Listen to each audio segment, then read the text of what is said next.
She was always such a nuisance, perpetually in my way. Until the bitter end, my husband spat out those words. It made me question if he was truly human at all. He was the worst, not just as a parent, but as a person. "I'm sorry. I will avenge you," I declared, standing before the funeral attendees, reading the letter left by my daughter. As I read, my husband's face turned ashen. "What the hell do you think you're doing?" My father-in-law's angry voice echoed. The revenge was about to begin.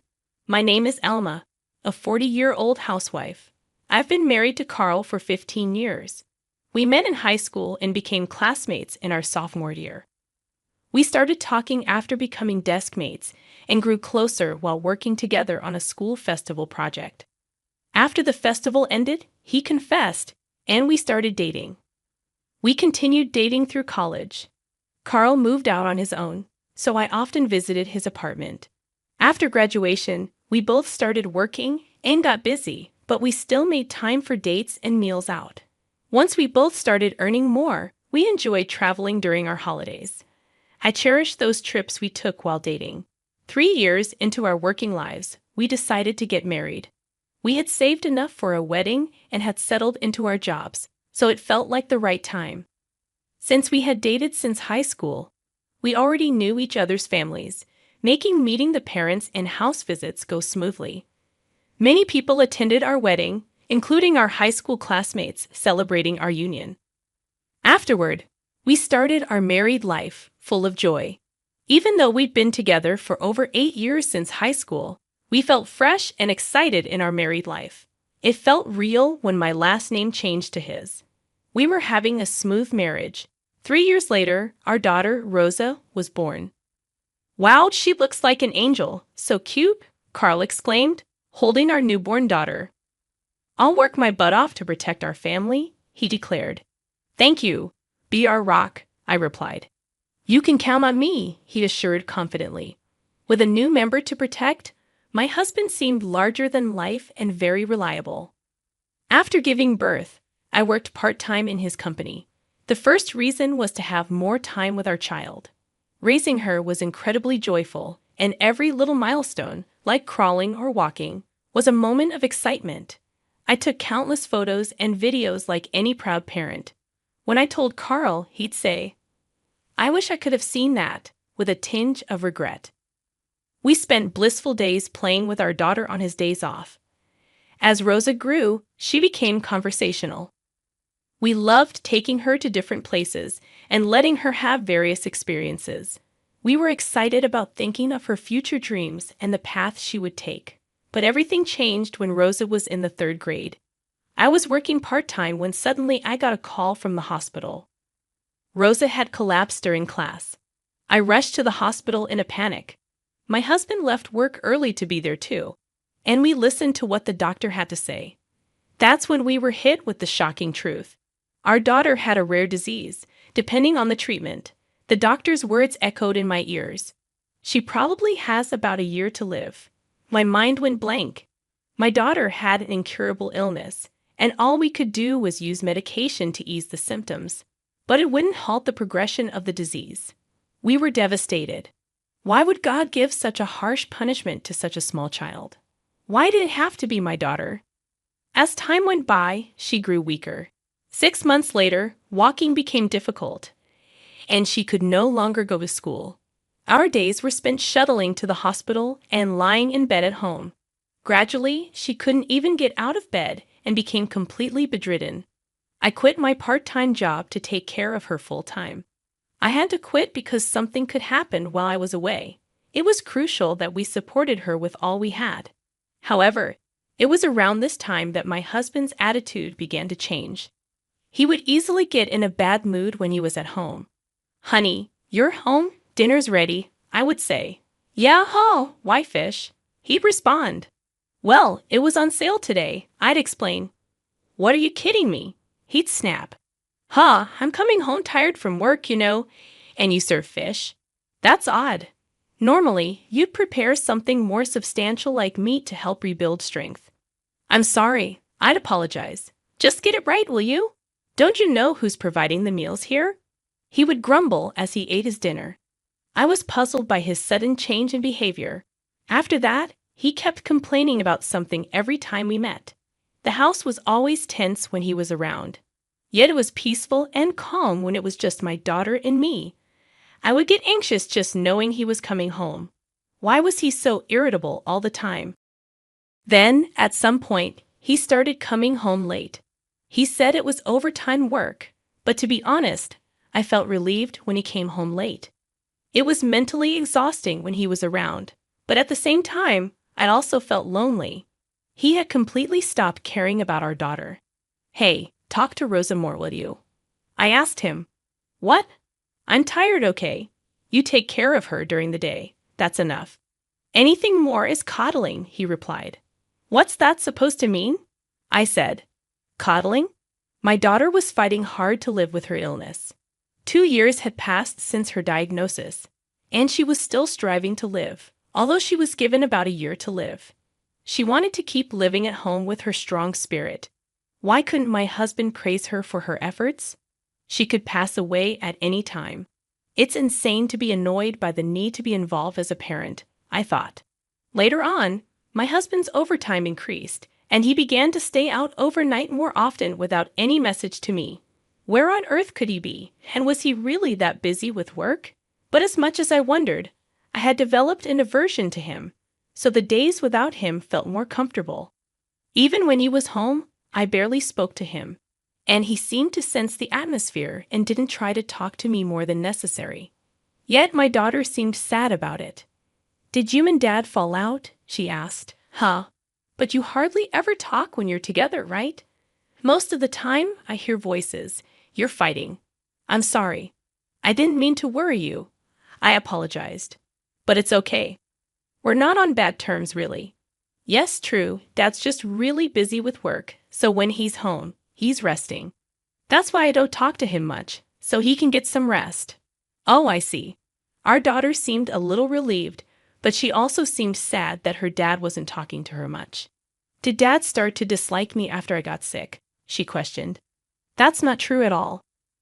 A parent can't hate their child. Like I said, he's just busy with work. Don't worry. He doesn't hate you, okay? I got it." After putting our daughter to bed and leaving her room, I sighed. Why am I causing her to worry like this? She's in a life or death situation, and I'm troubling her with this. I gathered my courage and spoke to my husband when he came home. "Hey, Rosa is feeling lonely. She's wondering if you started to dislike her after she got sick," I said. My husband, who had been listening reluctantly, seemed surprised that our daughter would say such a thing and finally looked at me. "Yes, she did. So please, even if it's just a little, talk to her. She's lived past the life expectancy she was given, so it wouldn't be strange if we lost her anytime. Let's make sure neither of you has any regrets, okay?" "I got it," he said begrudgingly and in a low voice. The next day was Sunday, so I deliberately created time for just my husband and daughter to be together, and I went out to the store for a couple of hours. When I returned home, I asked him, "Did you get to talk to Rosa?" "Yeah, we talked about various things." "That's good then. I was glad if it was for our daughter's sake. But then my husband started to get ready to go out." "Huh? Are you going somewhere?" "Yeah, I'm going out to eat with a friend. Why don't we all have dinner together as a family?" "Ah, I've been invited, so I can't say no. I've done my part by talking to Rosa. It's time for you to let me go." Saying that, he left the house. What does he mean, let me go? I felt like nothing had been resolved. Maybe my husband was just going through the motions out of obligation. At that moment, I decided to stop expecting anything from him. It was enough if I cherished our daughter. That's what I thought, and I focused more on making conversation with her. Then one day, my husband came home in a bad mood. "Hey, get dinner ready quickly, okay?" I had stopped trying to say anything to my husband, so I prepared dinner, put it in front of him, and was about to go to our daughter's room when he stopped me. "Hey, pack a week's worth of clothes in the duffel bag." "Huh. I've got a business trip. Make sure you pack all the essentials, like the razor too," he said, then went to take a bath without even clearing his dishes. Why do I have to do this? But surely, if the bag wasn't packed by the time he got out of the bath, he would get pretty mad. And if he raised his voice, it would worry our daughter if she woke up. I sighed and went into his room to pack the clothes into the duffel bag. Well, it's a relief. He'll be gone on a business trip for a week. With him gone, I can relax. I packed the bag and left it in his room. The next morning, my husband left without thanking me or saying anything. That annoyed me, but I decided to let myself do as I please. First, I called my parents to come and see our daughter. If my husband is away for a week, my folks can stay over without any worry. They seemed torn, happy to see their granddaughter, but saddened to see her bedridden. They were all smiles in front of her. But once she fell asleep, their faces were filled with pain and loneliness. It really is unfair of God, they said. Why couldn't it be an old-timer like me instead of a good kid like Rosa? My parents stayed until the very last minute before my husband was due back. Rosa had been happy to talk to her grandparents after so long.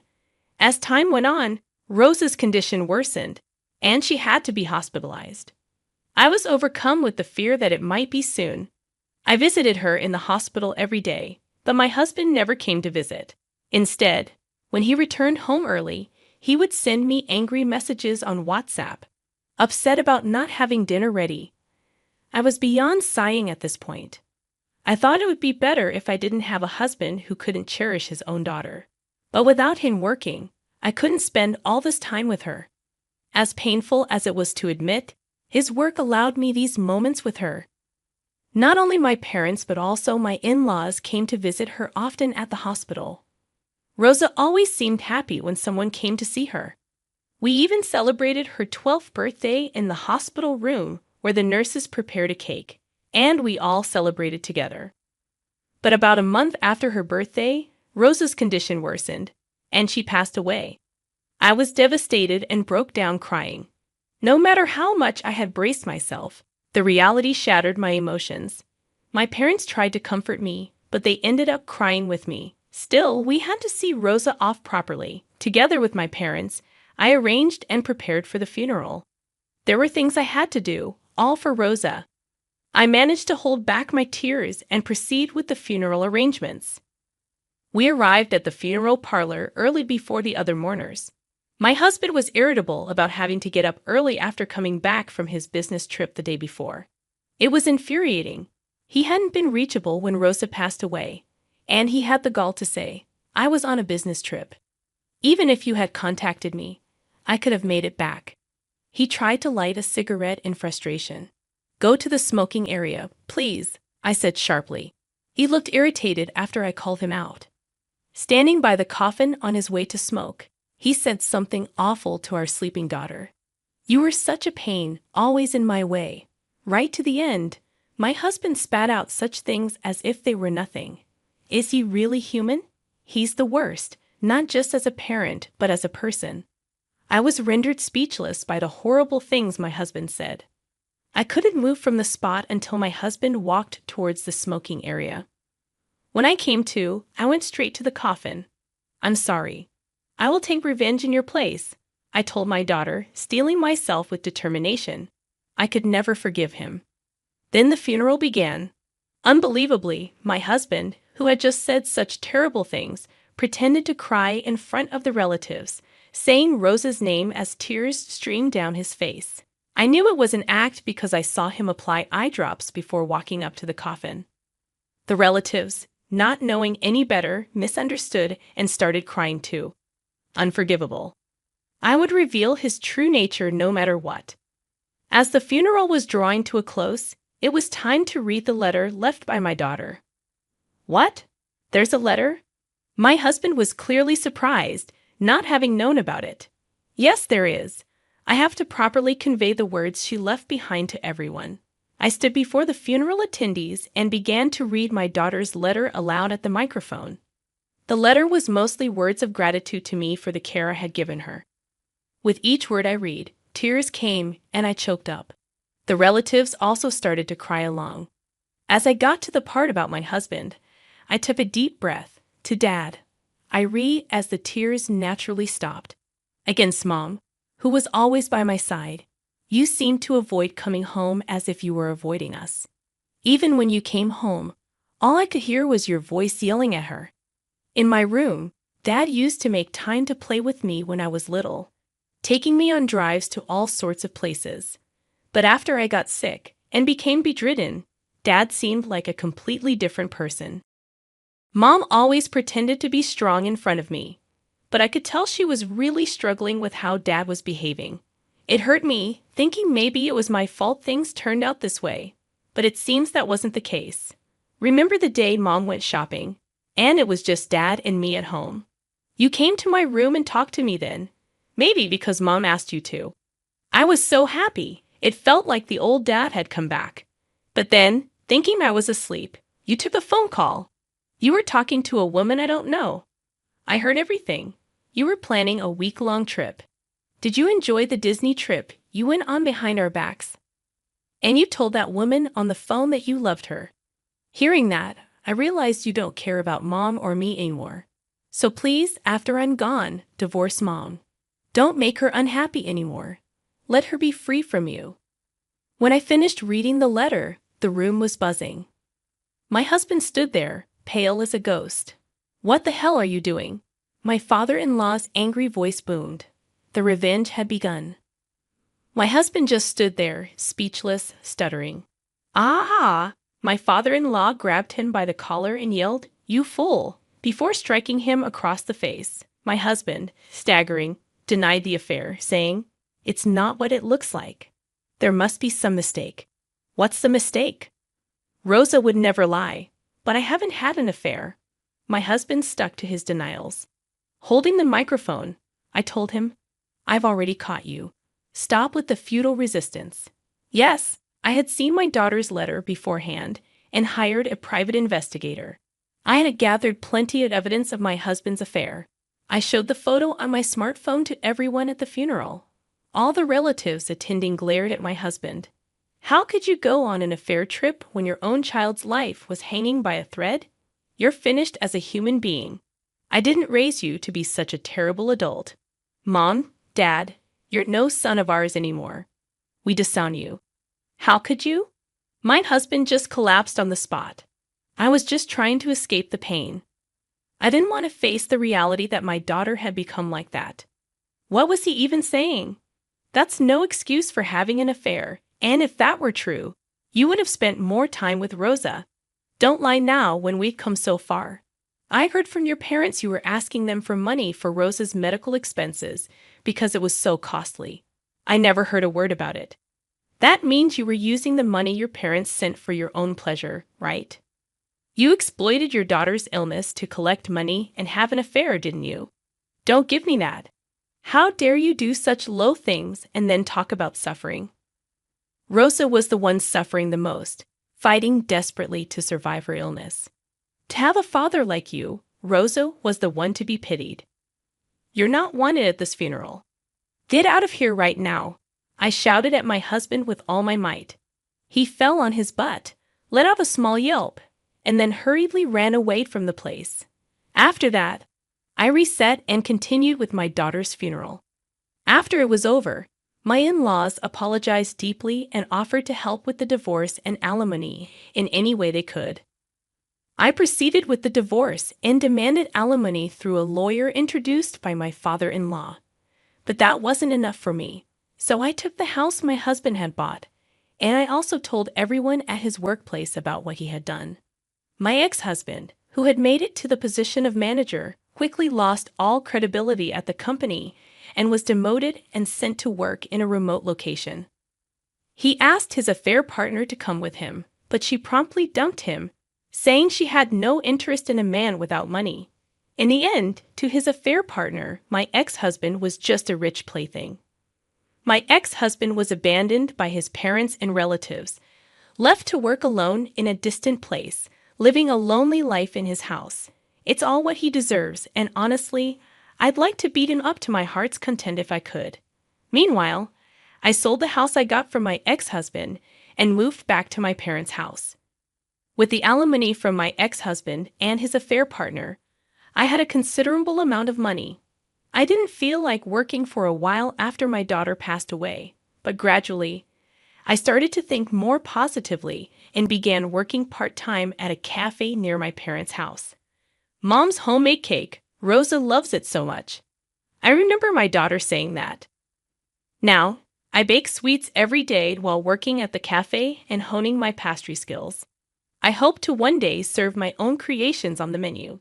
Just like how my daughter was happy eating my cake, I want to see someone else smiling while eating my cake. For my daughter's sake, I have to live my life to the fullest. With that thought, I put my all into working towards my dream today.